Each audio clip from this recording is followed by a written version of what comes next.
I chose Student Living Plus in my first year because it's way more flexible and convenient.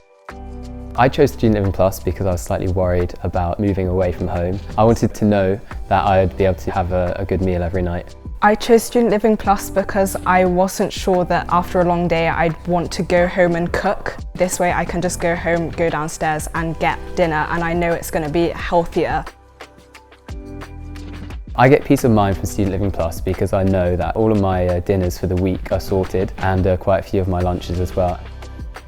Student Living Plus means that if there's a day where I have to stay late on campus, that when I get home there's still food options available. When I'm doing my university work, I would just be able to finish my work and then go get food at a cafe nearby. I think there's a great range of places across campus for Student Living Plus. In fact, there's so many I don't think I've been to all of them.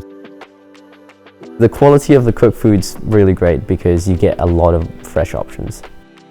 I think Student Living Plus is a great choice because it's super convenient and saves you loads of time. I have lots of friends that I don't necessarily meet up with outside of my lessons, so being on Student Living Plus means we can all go down to dinner together and socialise that way.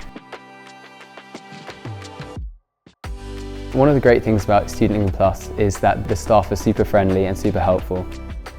I didn't expect that Student Living Plus could be a very communal thing. It actually gives me a lot more social interaction, just eating with people.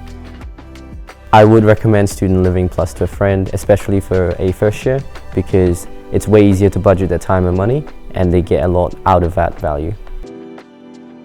I would absolutely recommend Student Living Plus, especially if you're not confident in cooking for yourself or that you'll manage to eat healthily. So it's a good step into living independently.